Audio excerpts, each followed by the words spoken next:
سب سے پہلا اور اہم ترین مصنف قرار دیا جاتا ہے۔ رشید احمد صدیقی کو ادبی مزاح نگار کے میدان میں سب سے پہلا اور اہم ترین مصنف قرار دیا جاتا ہے، ٹھیک ہے۔ نیکسٹ پوائنٹ ہے رشید احمد صدیقی کی ادبی خدمات کے اعتراف میں حکومت نے 1963 میں انہیں پدم شری کے اعزاز سے نوازا۔ کب 1963 میں انہیں پدم شری کے اعزاز سے نوازا گیا تھا؟ یہ بہت امپورٹنٹ پوائنٹ ہے، اس کو یاد رکھیے۔ نیکسٹ ہے رشید احمد صدیقی کو ساہتیہ اکادمی کے ایوارڈ سے بھی نوازا گیا ہے۔ اس سے ساہتیہ اکادمی سے بھی نوازا گیا۔ ان کا انتقال علی گڑھ میں ہوا۔ اس سے پہلے ہم لوگ پڑھ چکے ہیں کہ انہوں نے علی گڑھ کو بہت پسند کیا تھا اور وہاں اپنی پوری زندگی علی گڑھ میں ہی گزار دی۔ اب دیکھتے ہیں تصنیفات یا تصانیف غالب کی شخصیت، یہ کیا ہے؟ ان کی تصنیف ہے۔ طنز و مضحکات، یہ بھی ان کی تصنیف ہے۔ جدید غزل اور شاعری، یہ بھی کیا ہے؟ مضمون ہے۔ اس کے بعد آشفتہ بیان میری خود نوشت خندہ ریڈیائی تقریروں کا مجموعہ ہے۔ اس کے بعد ہے گنج ہائی گرامایا، اس میں کل کتنے 16 خاکے ہیں۔ گنج ہائی گرامایا، اس میں کل ٹوٹل کتنے ہیں؟ 16 خاکے شامل ہیں۔ نیکسٹ پوائنٹ ہے مضامین رشید میں کل 20 مضامین شامل ہیں۔ مضامین رشید میں کل کتنے مضامین شامل ہیں؟ 20۔ اور گنج ہائی گرامایا میں کل 16 خاکے شامل ہیں۔ یہ خاکوں کا مجموعہ ہے گنج گرامایا۔ اعزاز و انعامات، اس سے پہلے بھی ہم لوگ دیکھ چکے ہیں۔ رشید احمد صدیقی کو 1963 میں پدم شری کے اعزاز سے نوازا گیا۔ رشید احمد صدیقی کو 1971 میں غالب کی شخصیت اور شاعری پر ساہتیہ اکادمی ایوارڈ سے نوازا گیا۔ دوستو اگر آپ کو یہ PDF چاہیے تو 9546621479 پر کانٹیکٹ نہیں، آپ واٹس اپ کر سکتے ہیں، آپ کو PDF مل جائے گا۔ اب دیکھتے ہیں خاکہ نگاری۔ خاکہ نگاری کو پڑھیں گے۔ خاکہ نگاری کے تعلق سے جو بھی امپورٹنٹ پوائنٹ ہے اس چیز کو ہم لوگ یہاں پڑھنے والے ہیں۔ خاکہ میں کسی شخص کی ظاہری اور باطنی اوصاف کو بیان کیا جاتا ہے۔ خاکہ جو ہوتا ہے اس میں کسی شخص کی ظاہری کیا ہے، جسے وہ کیسے پہنتا ہے، لوگوں سے کیسے ملتا ہے، اس کا پوشاک کیا ہے، اس کا لباس کیا ہے، لوگوں سے ملنے کا انداز کیا ہے، بات کرنے کا انداز کیا ہے، یہ کیا ہے؟ ظاہری خصوصیت ہے۔ اور باطنی کیا ہے؟ وہ کیا پسند کرتے ہیں، کیا نہیں پسند کرتے ہیں، وہ کیا سوچتے ہیں، ان کی سوچ کیا ہے، یہ سب باطنی اوصاف ہیں، ٹھیک ہے۔ خاکہ انگریزی لفظ اسکیچ کا ترجمہ ہے۔ خاکہ کیا؟ انگریزی لفظ اسکیچ کا یہ ترجمہ ہے، ٹھیک ہے۔ خاکہ نگاری کا اصول کیا ہے؟ خاکہ نگاری کا اصول ہے خاکہ نگار اسی کا خاکہ لکھ سکتے ہیں جن کے بارے میں بخوبی واقف ہیں یا بخوبی اس کے بارے میں جانتے ہیں، اسی کا خاکہ وہ لکھ سکتے ہیں۔ نیکسٹ پوائنٹ ہے خاکہ اور سوانح میں فرق کیا ہے؟ خاکہ نگار دونوں کو، خاکہ نگار اور سوانح نگار دونوں کو اس شخص کی خوبیوں اور خامیوں کے سارے پہلوؤں کی تصویر پیش کرنی پڑتی ہے۔ سوانح میں ہر چیز کو تفصیل کے ساتھ لکھنا پڑتا ہے، جبکہ خاکہ میں ضروری نہیں ہے کہ تفصیل سے لکھا جائے، یہ فرق ہے۔ اگلا پوائنٹ ہے اردو میں خاکہ نگاری کی روایت کو 20ویں صدی میں فروغ ملا۔ کب ملا؟ اردو میں خاکہ نگاری کی روایت کو 20ویں صدی میں۔ اگر کوشچن آتا ہے کہ اردو میں خاکہ نگاری کی روایت کو کس صدی میں فروغ ملا تو کیا جواب دیں گے؟ 20ویں صدی میں۔ اردو میں خاکہ نگاری کی روایت کو 20ویں صدی میں کیا ملا؟ فروغ ملا، ٹھیک ہے۔ نیکسٹ ہے خاکہ نگاری کے ابتدائی نقوش تذکروں میں ملتے ہیں۔ کہاں ملتے ہیں؟ خاکہ نگاری کے ابتدائی نقوش جو ہے وہ تذکروں میں ملتے ہیں۔ نیکسٹ پوائنٹ ہے اردو میں خاکوں کے اولین نمونے محمد حسین آزاد کی کتاب آب حیات میں ملتی ہے۔ اردو میں خاکوں کے اولین نمونے جو ہیں محمد حسین آزاد کی کتاب آب حیات میں ملتی ہے۔ محمد حسین آزاد کی آب حیات میں خاکہ نگاری کے بعض عمدہ نمونے ملتے ہیں، ٹھیک ہے۔ نیکسٹ پوائنٹ ہے مرزا فرحت اللہ بیگ، مولوی عبدالحق، خواجہ حسن نظامی، رشید احمد صدیقی، اشرف صبوحی اور شاہد دہلوی وغیرہ نے اس فن کو پروان چڑھایا ہے۔ کس فن کو؟ خاکہ نگاری کے فن کو، ٹھیک ہے۔ آگے ہم لوگ دیکھتے ہیں اگلا پوائنٹ ہے مرزا فرحت اللہ بیگ کا لکھا ہوا خاکہ، مولوی نذیر احمد کی کہانی، کچھ ان کی کچھ میری زبانیں، یہ اردو کا اولین خاکہ ہے۔ اردو کا اولین خاکہ کیا ہے؟ مولوی نذیر احمد کی کہانی، کچھ ان کی کچھ میری زبانیں۔ یہ کس نے لکھا ہے؟ مرزا فرحت اللہ بیگ نے، ٹھیک ہے۔ نیکسٹ پوائنٹ ہے مولوی عبدالحق کے خاکوں میں ان کی تصنیف چند ہم عصر مولوی عبدالحق کے خاکوں میں ان کی اہم تصنیف کون ہے؟ چند ہم عصر میں 14 خاکے ہیں۔ نام دیو مالی اور گدڑی کا لال ان کے عمدہ خاکے ہیں۔ کن کے؟ مولوی عبدالحق کے۔ یہ امپورٹنٹ پوائنٹ ہے، اس کو یاد رکھیے گا۔ نیکسٹ پوائنٹ ہے خواجہ حسن نظامی غالب کا حلیہ کے عنوان سے غالب کا خاکہ لکھا ہے۔ خواجہ حسن نظامی نے غالب کا حلیہ کے نام سے غالب کا خاکہ لکھا ہے، ٹھیک ہے۔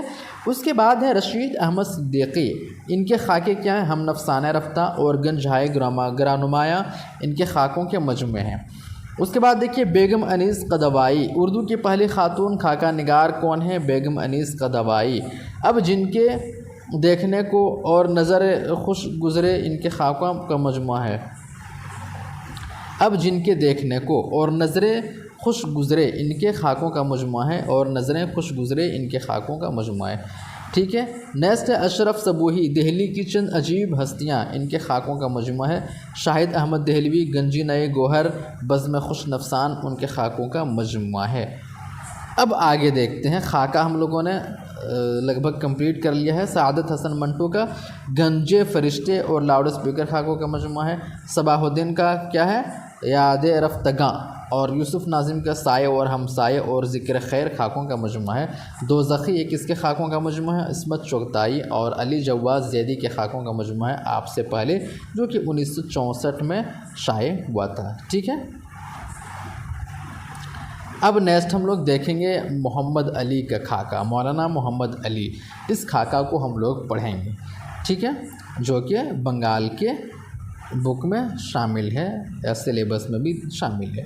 ولادت تو مادر ذات ہوتی ہے، لیکن محمد علی کی موت خانہ ذات تھی۔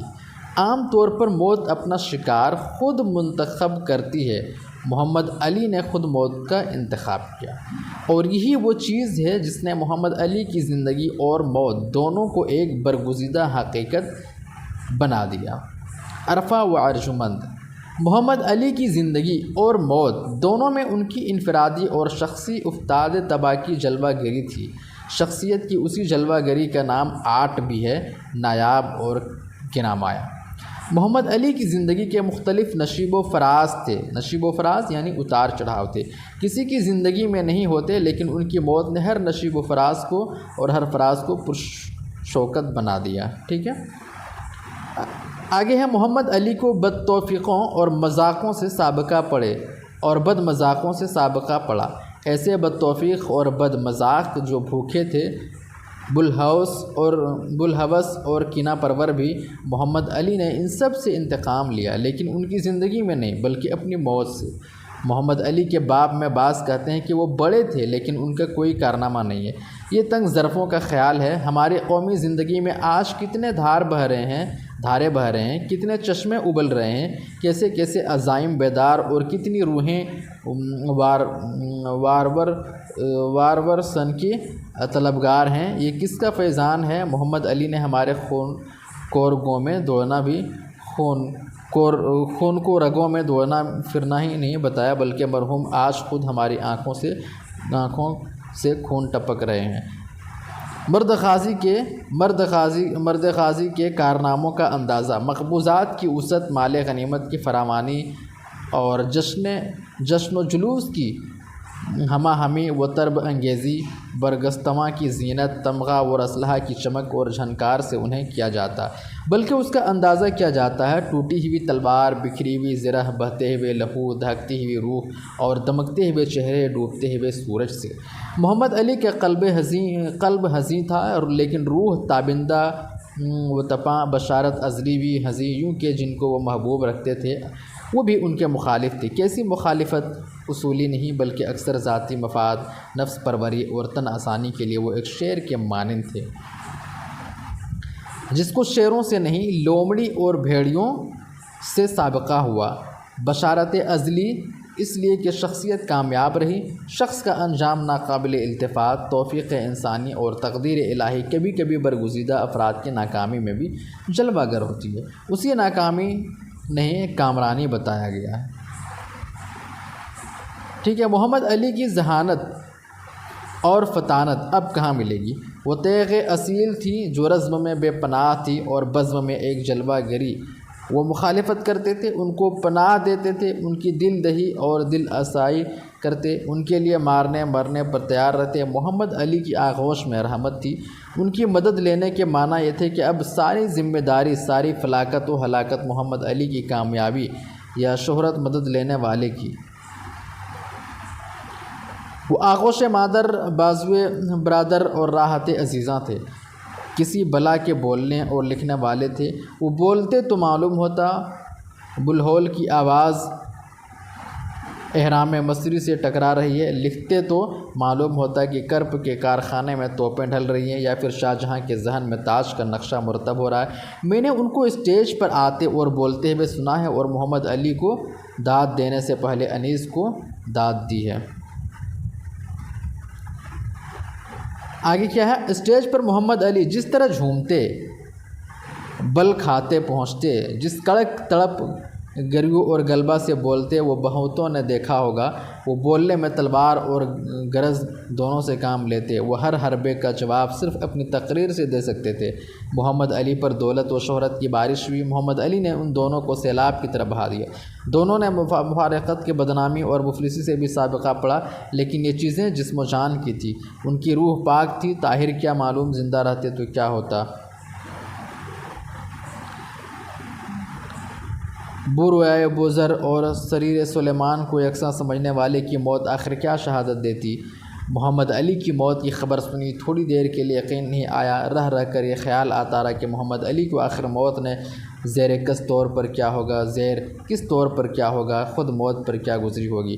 پھر سوچنے لگا کہ اگر قضا و قدر چارہ کار پیش کرتے کہ محمد علی کے بجائے ہندوستان کے کسی مسلمان لیڈر کو حوالے کرو، یہ سوال آتے خدا جانے یہ فیصلہ دل میں کیسے آیا۔ بہت جلد اور بڑی قطعیت کے ساتھ محمد علی کے بدلے میں مسلم ہندوستان کا بڑے سے بڑا لیڈر دیا جا سکتا تھا اور اس کا ماتم نسبتاً کم ہوتا۔ لوگ آرزودہ نہ ہوں، انسان کے دل عجیب خیالات آتے رہتے ہیں۔ انہی خیالات کو کبھی الہام قرار دیا جاتا ہے اور کبھی یہ محمل بھی ہوتے ہیں، لیکن ان کی عجیب تر ہونے کے معنی ہمیشہ محمل ہونے کے تو نہیں ہیں۔ محمد علی میں کمزوریاں بھی تھیں، لیکن ان کی کمزوریاں ایک اچھے شعر کی کمزوریاں تھیں، جن سے شعر کے لطف و بے ساختگی میں کوئی فرق نہیں آتا۔ ملک و ملت کی جنگ اب بھی جاری ہے، لیکن نعرہ جنگ خاموش ہے۔ فتح و شکست تو اسی لیے بنائے گئے ہیں کہ فتح و شکست ہوتی رہے، لیکن جنگ آزما کہاں ہے، شہادت کس کو نصیب ہوگی۔ ایسا حسین کہاں جس کی خود یزید کو تلاش ہو۔ آئیے جہاں کل فاتح بیت المقدس نے سر جھکایا تھا، وہاں آج محمد علی کے معراج منائیں۔ تو یہ تھا دوستو محمد علی کے بارے میں خاکہ۔ ہم لوگوں نے آج کی اس ویڈیو میں خاکہ کے بارے میں پڑھا، رشید احمد صدیقی کے بارے میں پڑھا اور ان کا جو خاکہ ہے وہ بھی پڑھا۔ دوستو اگر یہ ویڈیو آپ کو انفارمیٹیو لگا ہو تو پلیز ویڈیو کو لائک کیجئے، چینل کو سبسکرائب کیجئے اور سبھی تک یہ ویڈیو ضرور پہنچائیے۔ شکریہ۔